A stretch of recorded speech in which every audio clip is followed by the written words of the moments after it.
Hello, everyone. Welcome to episode 5 of the USA Hockey Officiating Podcast, ZoomCast. My name is BJ Ringrose. I am the manager of the Officiating Education Program at USA Hockey. Today's episode is USA Hockey Officiating Program Updates.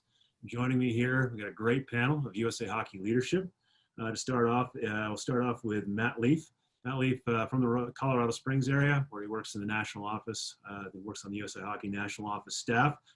As the director of the USA Hockey Officiating Program, a position he's held for just over 25 years. Matt, what topic and information do you plan to share with us today? Yeah, thanks, BJ. First of all, I just want to welcome everyone, and hopefully you successfully had a great 4th of July weekend with some sun and hopefully some fun with safety in mind as well. Looking forward to working with Dave and Ken tonight and bringing you up to speed on the updates to the officiating program and what's going on with USA Hockey. We have 3 or 4 topics that we want to make sure that we cover and give you the latest information on tonight. And then we'll certainly have some time for some questions at the end as well. Thanks, Matt.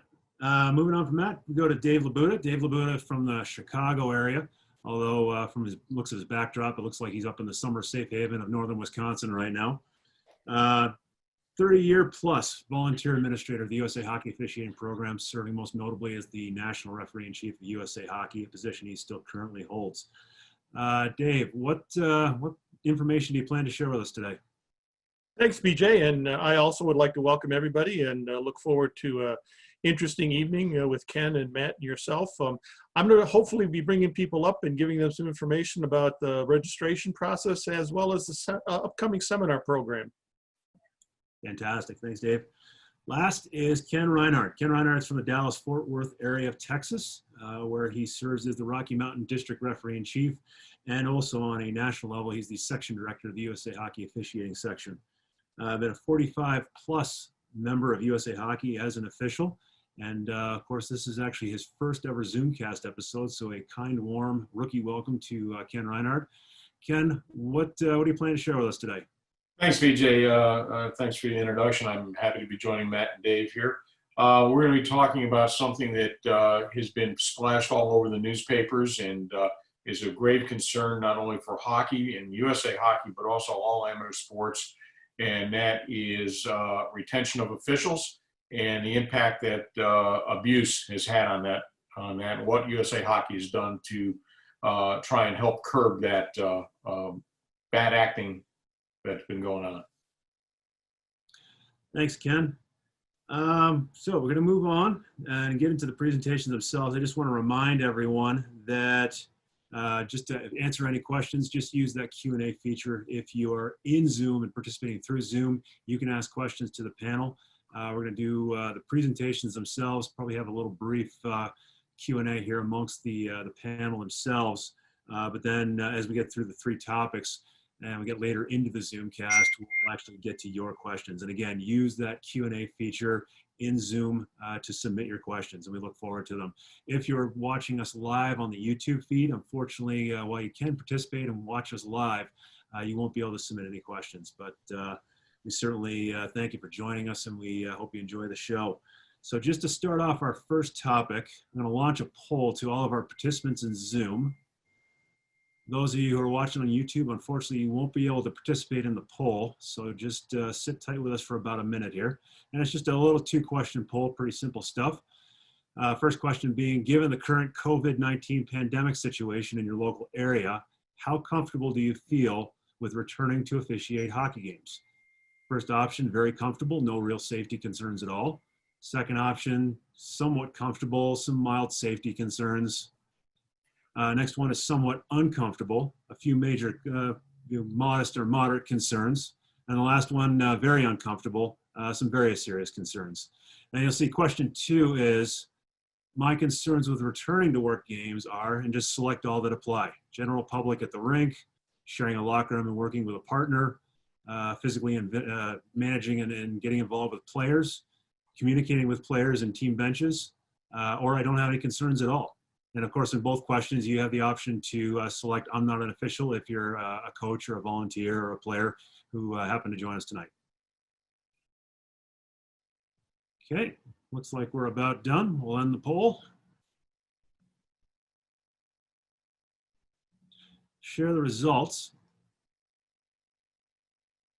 Overall, looks like overwhelmingly, it's mostly very comfortable and somewhat comfortable. That being about 70 to 80% of our membership or participation, at least on this ZoomCast episode. So most of you are comfortable and somewhat comfortable, and we certainly understand some of the concerns you may have, and that's where Matt's going to kind of bring us all up to speed with steps that USA Hockey has taken to share information and point our membership, our officiating membership, in the right direction to where to find answers.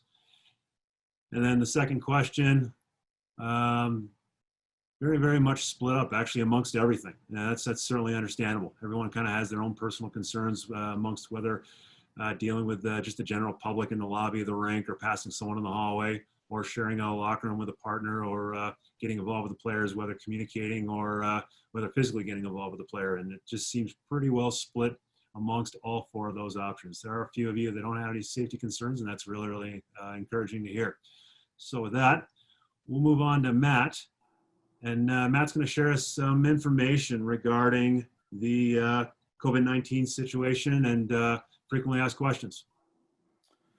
Yeah, thanks, BJ. Obviously, the last few months have been unprecedented, not only within USA Hockey, but also within the world, and certainly the USA as a whole. And it's been challenging in many different regards. And the bottom line is USA Hockey at this point is very much committed to doing whatever we can to create the safest possible environment for all the participants moving into next season. We understand and realize that different areas of the country will have different stages of the pandemic at this particular point. They're in different phases of opening and their development and those types of things. We actually have a couple of areas that I know are being set back a little bit over the course of the last week or two. And those are all things that are continuing to be monitored by USA Hockey. And it's difficult to create a blanket policy that covers the entire country and or establish guidelines that will basically answer every single possible scenario. So the local governing governance, municipalities, counties, states, obviously their restrictions and what they're saying from a health standpoint is going to factor into decisions going back to the rink at the local levels and those types of things. A couple of things that USA Hockey is doing is, first and foremost, our safety managers have been working extremely diligently and updating our website, the usahockey.com main page, with updates to recommendations, to guidelines, there's a return to the rinks. They've been working with the U.S. Ice Rink Association. They've been working with different entities, with local governing medical experts and those types of things, to put together as many documents and as much information as they possibly can to provide accurate guidelines and accurate information on return to play. Some areas of the country are already back with teams playing. Games are being played at the adult level. In some cases, tryouts are happening at the youth level with full teams and those types of things. So in some areas of the country, hockey is already back. And it is something that has gone on fairly smoothly so far. And we're still going to highly recommend that throughout the course of this season, the new normal is just following good practices and best practices as it relates to health concerns and putting yourself in a position to minimize the risk of transmission of coronavirus. The second thing that is more specific to the officiating program is we have developed a page on our website under officials and membership information that is an officiated COVID-19 FAQs. And what we've done is we've taken all the questions, and BJ's pulling that up right now, but we've taken all the questions that have come in or that we could possibly think of that are specific to officials returning to the rinks. We've shared that with our medical advisors, our chief medical officer, Dr. Michael Stewart, who is the director of orthopedics at the Mayo Clinic in Rochester, our Safety and Protective Equipment Committee with Dr. Asher as the chairman, our safety manager, Kevin Margarucci. We work closely with the International Ice Hockey Federation and their medical committee in terms of establishing guidelines and recommendations, and also then pay very close attention to recommendations from WHO and the CDC. And we've put together answers and guidelines and recommendations to the most commonly asked questions that are going to be relevant to officials as they return to the rink and as hockey comes back. I think in real quick summary, it talks about everything from wearing the face mask, which is basically a neutral position. It's totally up to the official if they want to wear a cloth face mask on the rink. The recommendation from the CDC is anyone who's involved in some fairly heavy aerobic activity like players, and in our case, the officials skating from end to end. It may not be practical for them to wear that cloth mask, but if you feel more comfortable getting back out on the ice with that mask, no one from USA Hockey is going to prevent you from doing so, and we would recommend that would be the best approach for you. Obviously, if wearing a cloth mask, it's also a choice, and whether you want to use an electronic whistle, that's also addressed as part of the questions. So basically, everything is covered that we've been able to come up with, and both the main page and this officiating FAQ page will be updated as needed as more information becomes available and those types of things.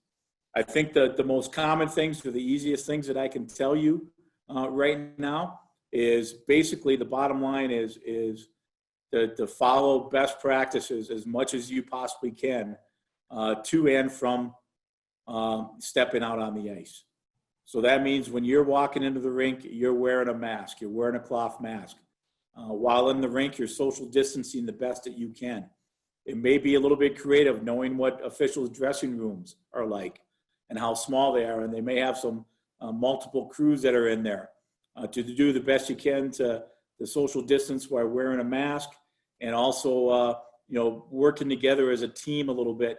If one crew's coming off the ice, to wait a couple of minutes for that crew that's coming on the ice, and basically give them a chance to get dressed and get onto the ice before they walk into the dressing room, and create a little bit more space that way. These are all types of things that make common sense. They're good for everyone, whether you're a hockey official, or player, or a coach, or anyone else. The other thing is wash your hands frequently. Quite frankly, the newest, or the biggest part of what may be new to your hockey bag this year is going to be hand sanitizer, okay, and disinfectant wipes. And those probably need to come out to the scorer's table. So when you have an opportunity during a lengthy stoppage of play, or you just got done handling players during an altercation and you separated them, to take the extra 20 to 25, 30 seconds to be able to clean your hands and do some of those types of things to follow good practices is perfectly acceptable, and it may become very much part of the norm, as well as doing that in between periods as well. The other thing is don't avoid touching your face. And I know one of the questions that comes up is, well, should the officials wear gloves? And especially the latex, the medical gloves. And the recommendations from the medical people is no, they should not. And the reason why is even if you get a droplet or the virus gets on that latex glove, it's going to stay there until you remove that glove or until you change it.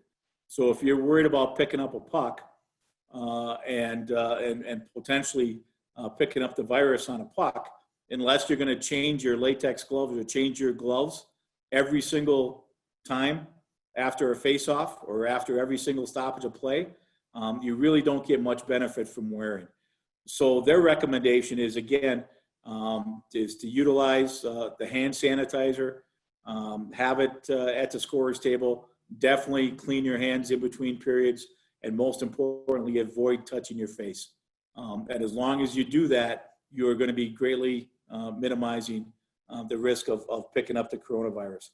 And then, of course, the final thing that I think we very much need to be conscious of is if you're showing any symptoms whatsoever, fever, cough, loss of smell, loss of taste, runny nose, those types of things, stay home.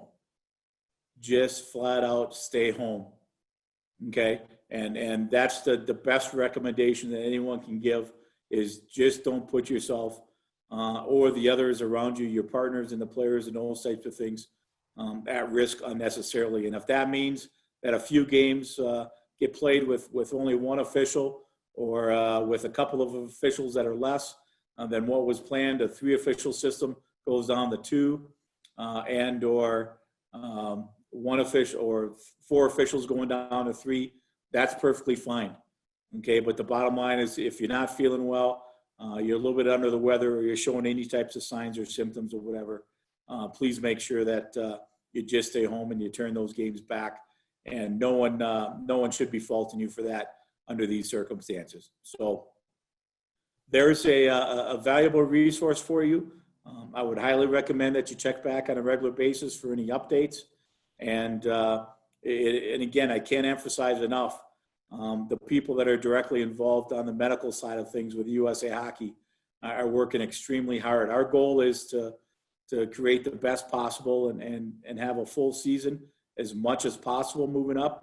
If we can bring a little joy back to the world for those who have a passion for the sport by bringing hockey back in a safe and a relatively normal, whatever the new normal manner is, that's what our goal is. And the bottom line is we're going to do whatever we can to provide the information, provide the resources to do the best we can to create that safe environment for everyone that's involved. Thanks, Matt. Really, really good update. Just a couple of follow-up questions. One was actually submitted. We'll actually take one of the submitted questions first, and it's certainly a logical concern, is regards to spitting. Officials routinely spit on the ice, they spit on the benches. You can see a lot of fears and concerns over that kind of stuff. What, as we as officials, when we're out there working games, we see a player spit on the ice or on the player's bench, what's within our authority to manage that type of situation? Look, that's a great question, and there is no real easy answer to that. At this particular juncture, obviously most of the rinks, in fact, almost every rink I walk into has signs that says no spitting, and those types of things. Obviously, anyone who spits in the direction of an opponent or an official or anyone like that, that becomes the automatic match penalty. That's a no-brainer. That's already covered in the rules. But as far as the players sitting on the player's bench and spitting over the boards and those types of things, look, if you're in the vicinity and you see that, there's going to be a strong push on the player side of things, recommendations coming from our medical community to avoid the spitting and to minimize and eliminate as much as possible. But at the same time, we have a job to do out on the ice. So if we're in that vicinity and we see that, we can certainly go over, remind the coach, remind the players of the situation, and that it would be very much appreciated. And USA Hockey has strongly taken a stance in regards to spitting on the ice. So therefore, don't do it anymore, please. And those types of things, that's fine. But at the same time, we don't want to necessarily focus 100% of our attention to try to be the spitting police, so to speak, and solely watch the benches when there's action going out on the ice. So we have to use some common sense there.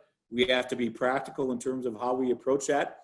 If you go up to a team and you've issued a warning and they are completely disrespecting that, and it's obvious that they're disrespecting that, I'm going to say that you can go ahead and assess the bench minor penalty for unsportsmanlike conduct, and maybe that gets the message across. But it's not something that's going to be addressed specifically in the rules at this point, because it's a non-rule change year. We probably will going into next season as part of that rule change process. But the bottom line is it is something that USA Hockey is conscious of, and our player and coaching side is addressing as well. Thanks, Matt. Ken, yeah, being down there in Texas, I know you routinely talk to TC Lewis, who's one of the district directors down there in the Rocky Mountain District, also a rink facilitator himself. I know you talk on a routine basis. What are the rinks doing to at least try to take preventative steps to help reduce the chances of the spread of the virus?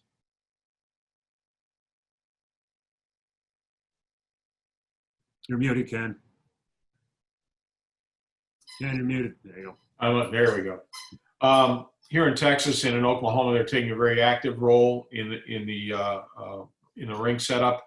The Houston Aerodrome, where TC manages, and the Dallas Stars, which operate 20 of the 24 ice surfaces here in Dallas, have an aggressive program for disinfecting the building first thing in the morning, and then throughout the course of the day.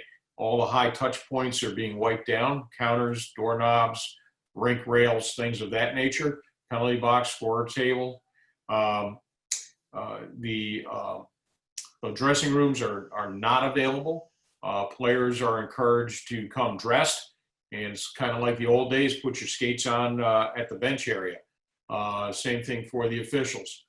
We have asked, and they have cooperated with sectioning off an area for the officials so that they're not interfered with by spectators or players or coaches, so they can put their skates on and go out onto the ice. That process is going to have to evolve as we get deeper into the hockey season. Right now, I would tell you that there's only one parent per player at the youth level. In the adult situation, obviously there's no parents showing up at 9:30, 10 o'clock at night to watch. The spectator quotient isn't that high. So it's an ever evolving situation. But the rinks that I've talked to and the affiliate presidents who are involved with the rinks are pretty serious about doing the best job they can to make sure they provide a clean and safe environment. Thanks, Ken. Great. Okay, we're going to move on to the next topic. I'm going to go to Dave LaBuda, but first, before we get to his topic, we're going to relaunch another poll.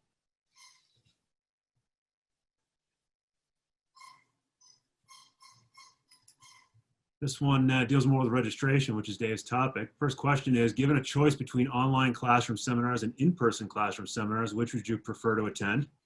Simple 50-50 choice there, or not. I'm not an official if you're not an official. And number two, I've completed the following steps of 2020-21 officiating registration so far, and check all that apply. I certainly understand that classroom seminars are somewhat limited right now, as well as the closed book exams, so that's probably going to be not a whole lot of responses for that one. In the case of the background check, if you're already verified for this year, if you completed last year and you're good for this year, go ahead and check that. You're as good as completed as this year.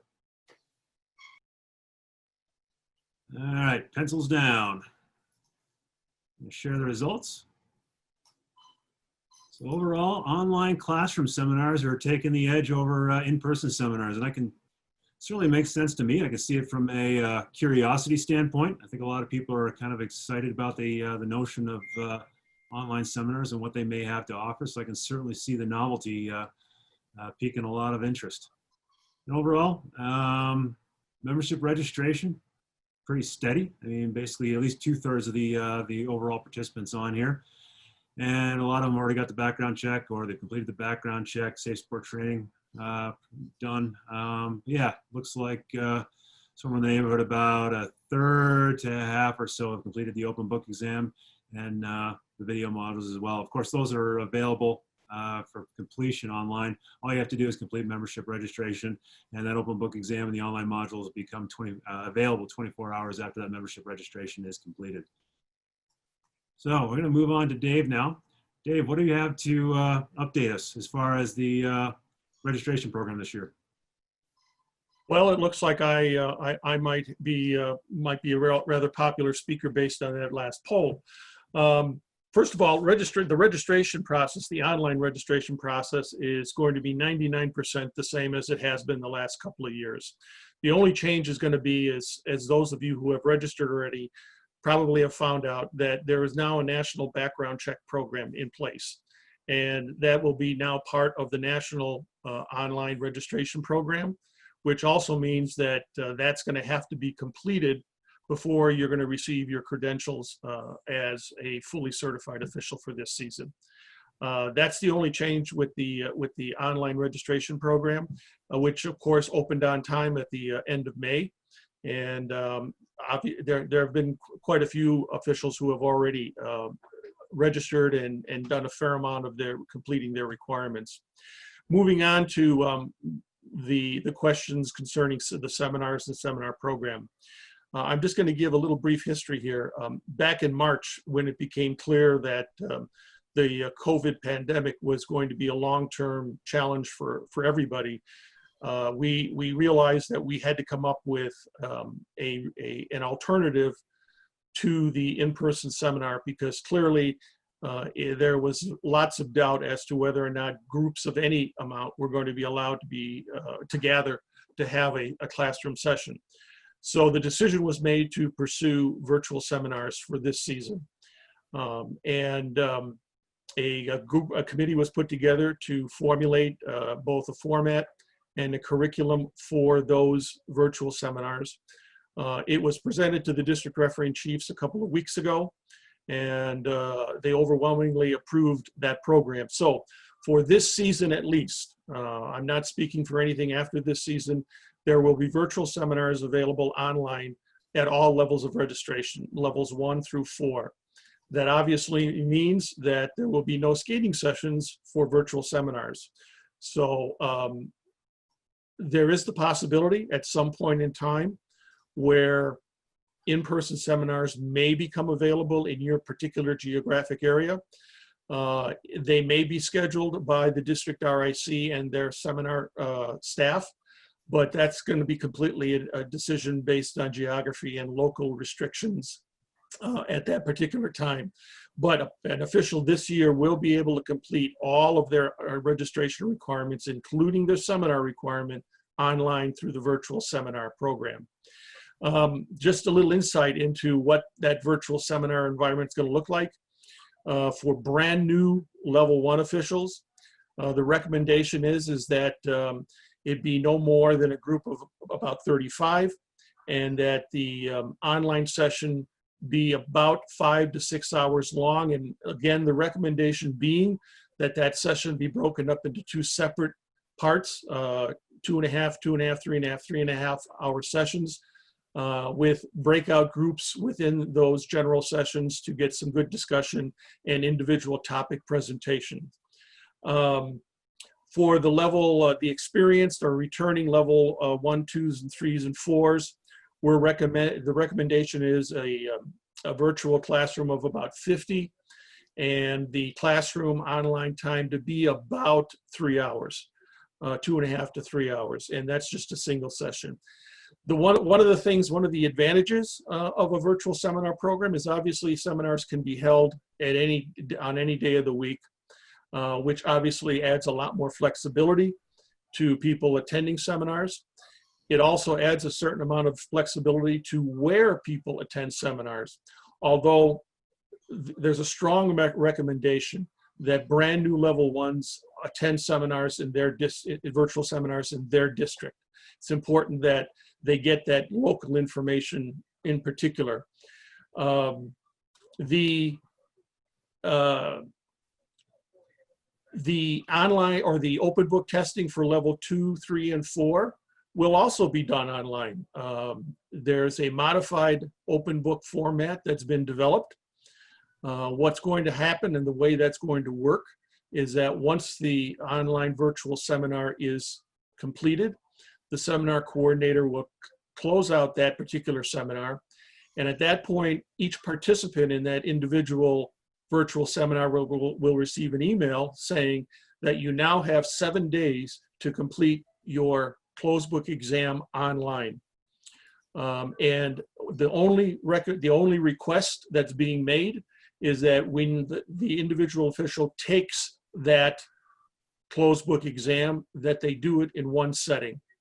So in other words, it won't be like the open book exam where you can take the first 10 questions and then stop and then come back at some later point in time to take it. We're asking that officials take it within that 7-day period and then do it in one sitting.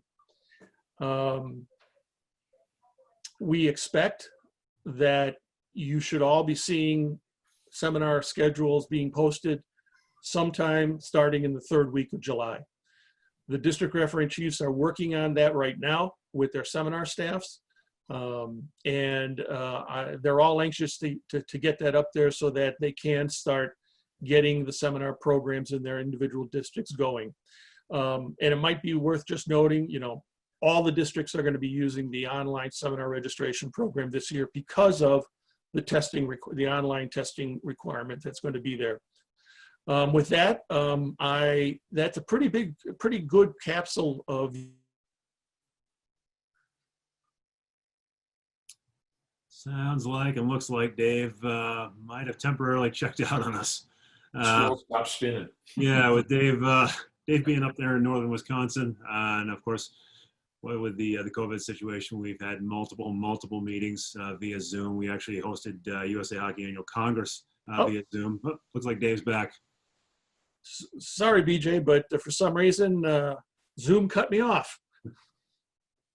No worries. Feel free to pick up wherever you left off. If you remember where you left off. Where did you stop hearing me? I think you were kind of capping off the closed book exams and being able to, any official can be an in-person seminar or virtual seminar.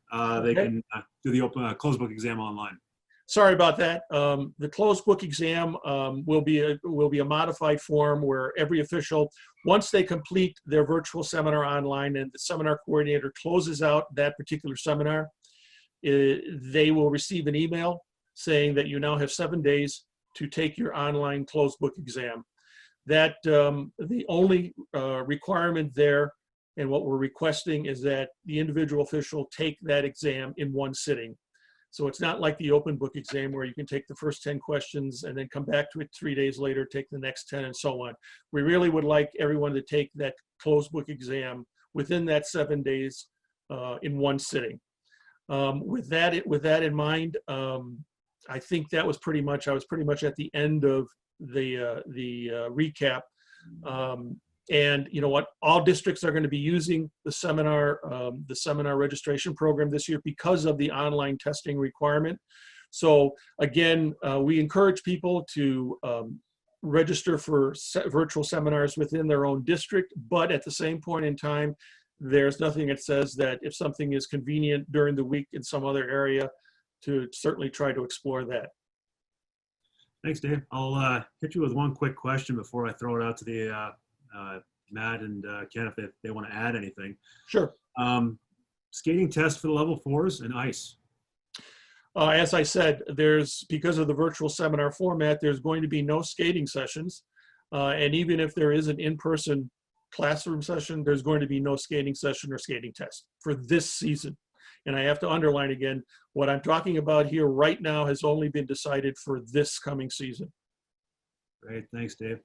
Matt or Ken, anything you guys would like to add on what Dave spoke about? Not really. I mean, there's a couple of questions up there on the Q&A side that probably need to have some quick answers. One was the closed book have a time limit? Not really. It's one sitting. How will the instructors ensure that the attendees are present for the entire seminar? They're probably going to keep watching that screen to see if anybody disappears. Other than that, I don't know what else they can do.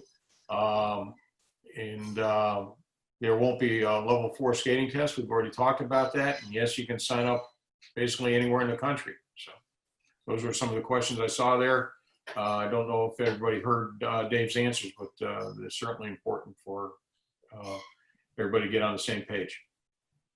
Okay. Matt, anything you care to add? Yeah, real quick. First of all, there are going to be some local areas that once things open up and if they feel that they can safely and productively conduct some ice sessions, they probably will do some continuing education, especially for brand new level 1 officials. It won't be part of the actual formal seminar, but it'll be optional continuing education for those brand new officials and get them out on the ice and feeling comfortable and those types of things. The closed book exams, yes, we're looking at one setting. In order for us to do that, essentially, we put a time limit of 3 hours, which should be plenty of time for the 50 questions and those types of things. So really should not be an issue there at all. But when you first log in and you'll be instructed not to log in and start unless you have the time available to do it in one sitting. There will be a running clock that starts at 3 hours or 180 minutes that'll count down to get that done within that time frame. So otherwise, I think pretty much everything was covered pretty well. Great, thanks, Matt. PJ, before you go on, can I just add one thought to the question that Ken answered with regards to attendance at the virtual seminar? Absolutely, go for it. And this is more of just a philosophical thought. You know, as officials, we're supposed to have some ethics and some higher standards of behavior. And one would certainly hope that you take advantage of this format, because obviously, hopefully you've scheduled your attendance at a virtual seminar at a convenient time so that you don't have to leave, you aren't distracted or whatever. Again, I think an overwhelming majority of our officials are going to be honest about it. And I think they're going to find this an interesting approach to the seminars. And who knows what the future years may bring if the membership finds this to be a helpful way to present the material that would normally be presented at an in-person seminar. That's it, BJ. Thanks, Dave. I'll kind of button that off and say, even certainly from the administrative side, the instructors, the seminar coordinators are probably just as excited as the officials themselves with the prospect of officiating, online officiating classroom seminars and what they can offer. And they're certainly thinking about how the logistics and the flow of the seminars and how to monitor those participation lists and ensure that everyone's staying put and being there for the entire. So you could probably count on multiple attendance checks throughout each online classroom seminar. It won't necessarily be a call to roll every single time. For those of you who might not be familiar with Zoom, Zoom actually keeps an active participation list or participant list with every meeting. So it can be that simple as just basically one person within that seminar staff just going down the participant list, matching it off next to the registration list, and just making sure that everybody's there. And then there'll probably be a lot of encouragement for everyone to use video. Not necessarily everyone will be able to use video. That just kind of boils down to the personal device that you have and whether you can join by phone or iPad and whether your computer has a camera or not. They will encourage that, but they'll also deal with the situations and find ways to deal with those situations where they have an official at the classroom seminar who can't join by video, and they'll just have to be a blank screen with their name. With that in mind, we're going to move on to the next topic with Ken, but first we're going to launch our last poll. And this is poll number 3. Using your best estimate, how many bench minor penalties did you assess to teams under Rule 601? So assessing a bench minor penalty to a team coach, less than 3, 3 to 5, or greater than 5, or I'm not an official. And again, use your best guess. Second question, do you currently greet both coaches at the benches at the start of your games? Yes or no? On that note, pencils down. And looks like a lot of you, roughly half of you, less than 3, as far as handing out bench minor penalties. And split about a quarter of you have handed out 3 to 5, which it's all really kind of relative to how many games you work over the course of the year. If you only work, say, a couple dozen games and you hand out less than 3 bench minors, that's certainly nothing to feel bad about. If you work over 200 games and all those 200 games are going really, really that smoothly that you're not handing out more than 3, that's certainly possible too. But just curious information that we'd like to know. Secondly, do you currently greet both coaches at the start of your games? Overwhelmingly, most of you, just about all of you actually go over and greet both coaches at the beginning of the games, which ties in nicely to the information that Ken's about to share. So with that, Ken, feel free to present your topic. Thanks, BJ. One of the challenges that we've had and we've talked about and in covering the games has been, why don't you guys get more officials? How many of you heard that? Well, the problem is we don't have any real problem recruiting officials. We can recruit like crazy. The problem is keeping them. And we noticed a disturbing trend, not only in hockey, but also in all amateur sports, and particularly youth sports, that officials are leaving for a variety of reasons. We can't necessarily keep them around past 2 seasons. And in USA Hockey, we recruit about 7,000 to 8,000 new officials every year, and each year about the same number leave. So we have a flat growth rate, and our growth is in the neighborhood of a 1% to 2% each year. And we need to do better. And how do we do better? And how do we keep officials around? So we took that number and we started asking questions. And we started looking at the information in the newspapers and from National Association of Sports Officials, et cetera. And we did a couple of polls and we found out that the vast majority of officials, not the only reason, but the vast majority of officials were leaving because of abuse of officials.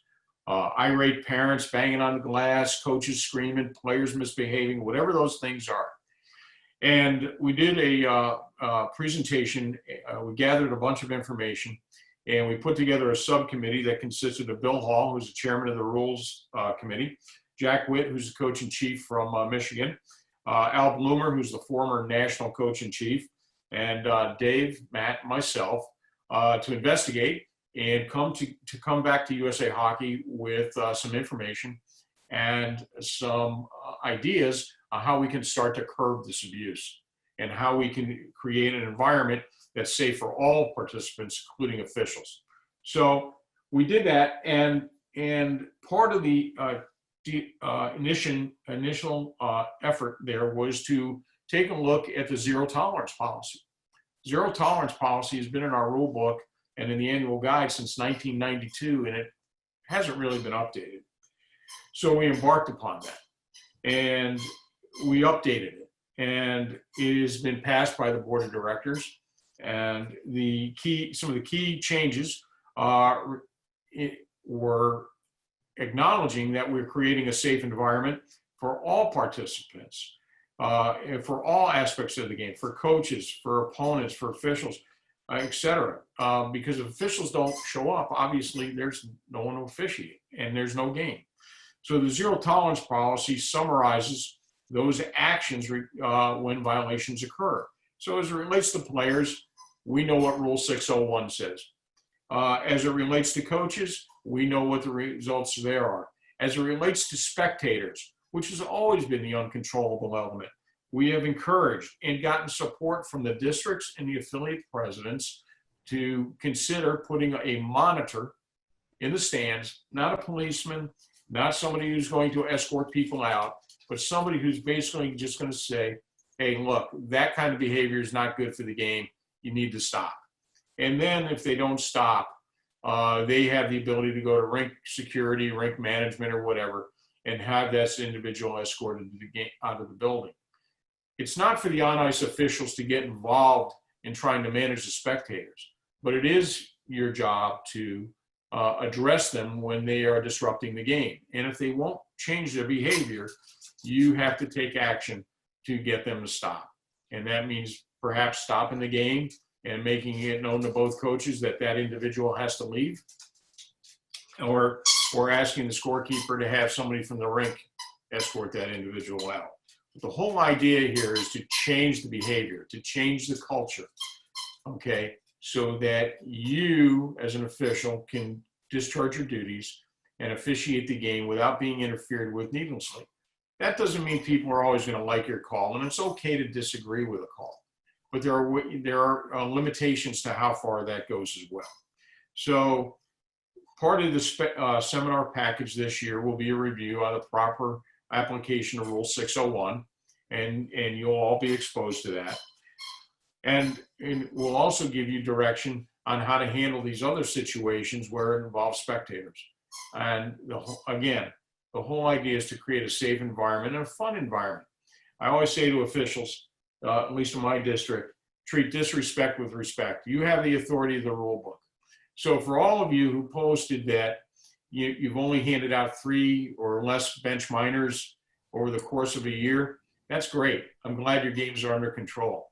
If you're assessing 5 or 6 bench minors in the course of a year, probably need to take a look at how the games are going and who's banging on the glass and who's yelling over the glass and if they're throwing things, and get stronger on those penalties, because it all really starts with us. If we don't assess any penalties, if we don't tell them where the line is on their behavior, then the behavior will continue to escalate. So it starts with us, but you have the full support of the USA Hockey management, from the board of directors, the executive board, the district referee and chiefs, the affiliates, the affiliate presidents, and the organizations, and the district directors. So I would tell you that we have a job to do, and the way we keep officials around is to reduce this abuse level. Thanks, Ken. Good question here from the group regarding the zero tolerance policy and the fact that it appears in the rule book. It's in the rule book, case book. Correct me if I'm wrong, Matt. I believe all coaches do get a copy of the rule book. Coaches are supposed to get a copy of the rule book. It's also in the USA Hockey Annual Guide, which goes out to all administrators and volunteers and those types of things. But with the updated version, there's going to be a fairly significant push to get the updated document and the updated wording into everyone's hands through all the various communications channels and social media at the start of the season. Thanks, Matt. We had some really good questions being submitted in so far.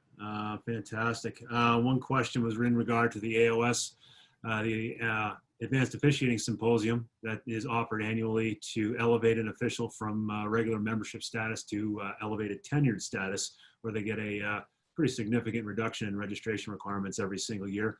We had to cancel it this year as we had to cancel most of our summer programs, unfortunately, due to the COVID pandemic situation. We are definitely looking forward to coming back in 2021, back in Providence again. I believe it's the first weekend in August, if I'm not mistaken. But one question was asking about why we couldn't offer that virtually. And I'll throw that out to any panelist who wants to take that on. Well, if you want to start, Matt, I'll follow up. Yeah, I'll take that one, BJ. And I know that we have a few people on board here tonight that attended last year, and part of the objective of the Advanced Officiating Symposium really is to have an opportunity to connect, to have an opportunity to meet new people from throughout the country, to network a little bit, to be able to share some time with some of the top instructors from throughout the country and involved in our program and those types of things. So we really felt that it's a big part of the value of that particular program is that opportunity to network and meet new people and those types of things. So the virtual format to us really wasn't feasible and/or isn't something that that fully gives us the opportunity to do what we want to try to accomplish with that type of a program. Thanks, Matt. Back to abuse of officials. I'll just remind everyone, we did a fairly recent episode of the USA Hockey Officiating ZoomCast that was actually dedicated to the abuse and zero tolerance policy. If you go to the USA Hockey Officiating ZoomCast page at usahockey.com and scroll all the way to the bottom, you'll find our on-demand videos. All these episodes are recorded and posted there to be watched at your own convenience on your own schedule. If you find episode 1, you'll actually see the abuse and zero tolerance policy expanded on greatly by Matt Leaf and Dave LaBuda, and they were joined by Al Bloomer, who is our former national coach in chief, as well as a director emeritus within USA Hockey. With regard to the closed book exam, and actually I think it even applies to the open book exam, if you're disconnected, because issues happen, Dave actually kind of demonstrated it tonight where his Wi-Fi kicked out on him briefly as he was here on the ZoomCast. What if you are temporarily disconnected or suddenly instantly disconnected in the middle of an open book exam or closed book exam? I'll tackle that one, and you can fill in the blanks if you don't mind, Matt. We certainly understand that the internet, and as BJ said, there was a perfect example of it tonight, that can happen. And we're certainly understanding of that. And with the open book test, as well as with the modified closed book exam, if there's a problem like that, particularly with the, is to notify the office, and they will get back with you to fix whatever problem you may have had. It's obviously important, though, that if you're taking either one of those exams, that you keep track of the questions that how you answered the questions and so on, so you don't have to go back necessarily and re-answer all of the questions that you had already done. Matt, anything else beyond that? No, not really, but basically keep in mind that the learning management system that now hosts the open book exam, it hosts the online seminar curriculum, and it also will be hosting the closed book exam. It logs every user log in, log out, and those types of things. So if you're in the process of taking that closed book exam and you get bumped out for a reason or whatever, you should be able to log back in, pick up where you left off, and still be able to complete that within a timely manner. If there was a legitimate problem, let's say the power goes out or something else, the internet goes down or something that causes that, if you contact us, we'll be able to trace, our IT department will be able to track exactly what happened and those types of things, and we'll make the necessary accommodations. Again, I want to remind everyone, this is an educational program. We're called the Officiating Education Program for a reason. So part of this closed book exam, believe it or not, I know that some of you aren't going to necessarily believe this, but it's not designed to trick people. It's not designed to set you up for failure. It's designed to set you up for success through an educational component. And we're going to do whatever we can to make sure that you have that fair opportunity to complete that. Thanks, Matt. One quick question was, when will seminar information be made public? If you go to usahockey.com and at the officiating section, if you go to the classroom seminars page, you should see now that the referee section itself, all the collective district RICs have now put this online seminar package into place.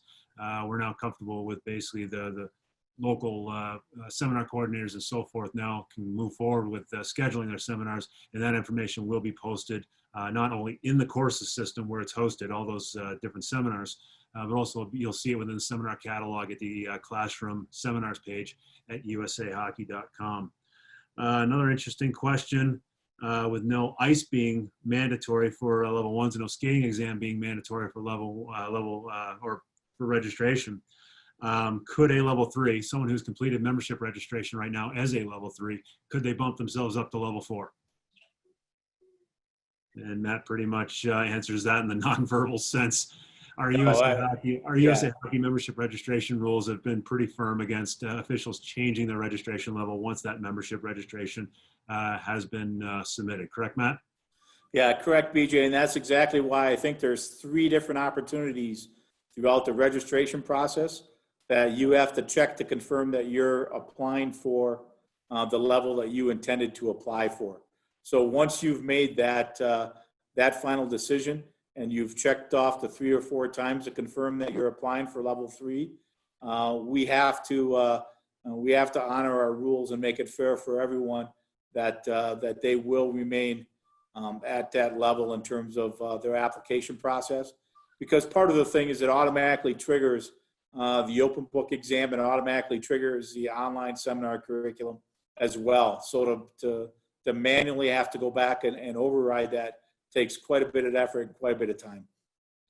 BJ, I just want to add something to that, because maybe I'll answer a question or 2 that have come up that I've seen that you may be coming up to ask us now.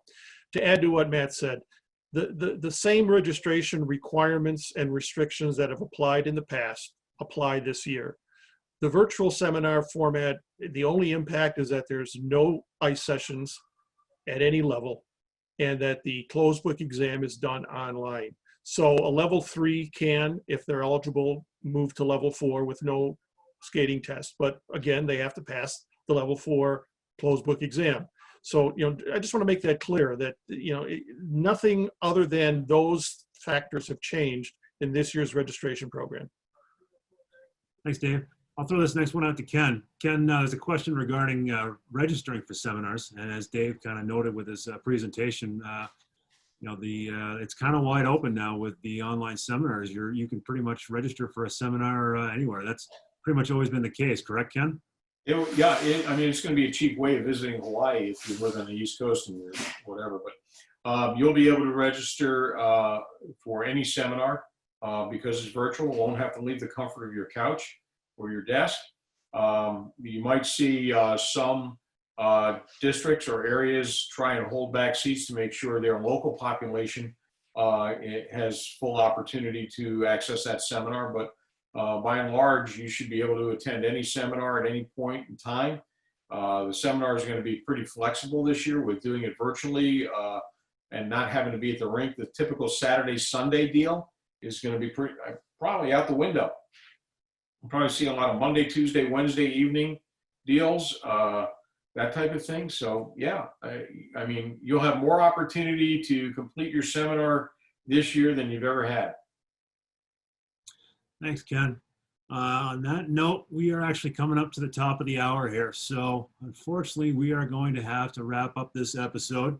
I think overall it's been great. A lot of good information shared, a lot of great questions submitted, and we will actually download the report of those questions and try to answer as many of the ones that we didn't get to over the course of this Zoomcast. So just want to remind everyone of our upcoming schedule. As you see here, episode 5, that's going on right now with the program update. Next week, we are tackling the women's officiating program. Should be a really, really good, enlightening episode. That's going to be moderated by Matt Leaf, the director of the USA Hockey Officiating Education Program.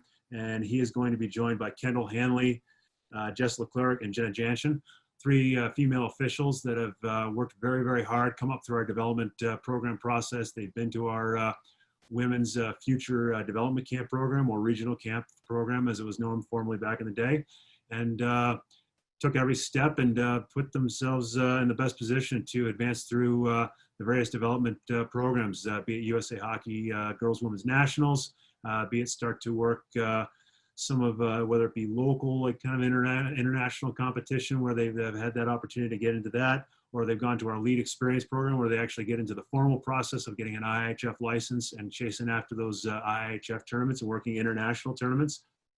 So it should be a really great episode. And of course, I'm sure they'll talk a little bit about how more and more of our female officials are kind of breaking that gender wall down, and more of our female officials are actually crossing over and working some of the men's side of ice hockey, and where their success has been achieved there. Then we're actually going to go on break. We're going to go on break for a couple of weeks. We figured we put in 6 hard weeks of good effort here. What the heck, we've earned it. So the back half of July, we're going to go on break, and then we're going to come back at the very, very beginning of August. And as we've mentioned in other Zoomcasts, we're going to do an episode that's going to be a little more nuts and bolts, a little more fundamentals, a little more USA Hockey education.